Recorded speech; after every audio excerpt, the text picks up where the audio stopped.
வணக்கம். மகிழ்ச்சியோட ரகசியம் என்னன்னு நீங்க அனுப்பின குறிப்புகளை நாங்க பார்த்தோம்.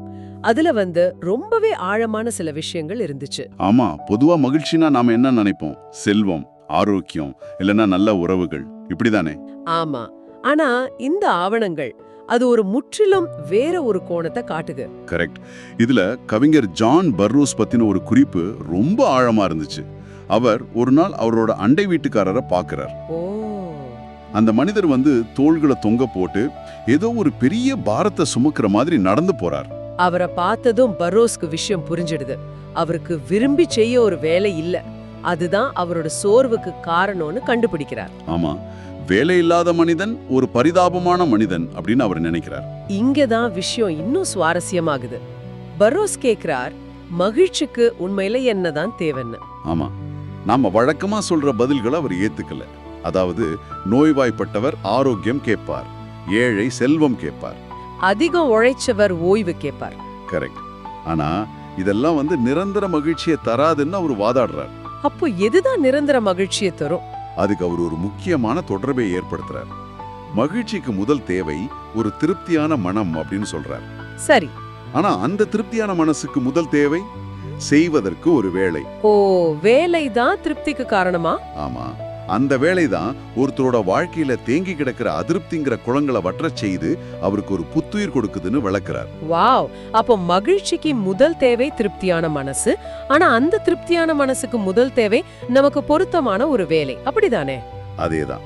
அவர் பார்வையில ஆரோக்கியம், செல்வம், ஓய்வு இதெல்லாமே தற்காலிகமான நிவாரணங்கள் தான். புரியுது. ஆனா உண்மையான மகிழ்ச்சிங்கிறது உள்ள இருந்து வர்ற ஒரு தொடர்ச்சியான உணர்வு. அதை உருவாக்குற கருவிதான் வேலை. சரி, இதிலிருந்து நாம எடுத்துக்க வேண்டிய முக்கியமான செய்தி என்ன? மகிழ்ச்சிங்கிறது நாம நேரடியா துரத்தி பிடிக்க வேண்டிய ஒண்ணு இல்ல. அது நாம அர்த்தமுள்ள ஒரு வேலையில நம்மள முழுசா ஈடுபடுத்திக் கொள்ளும் போது.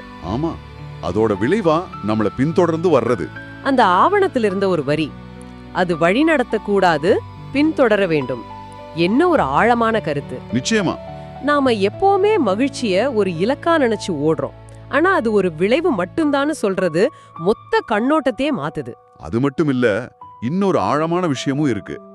பரோஸ் சொல்றார், நான் என் பண்ணையை உருவாக்குவது போல என் பண்ணையும் என்னை உருவாக்குகிறதுன்னு. ஆமா, இல்ல, நாம நமது வேலையை உருவாக்குற மாதிரி வேலையும் நம்மை உருவாக்குது. இது ரொம்ப முக்கியமான விஷயம்.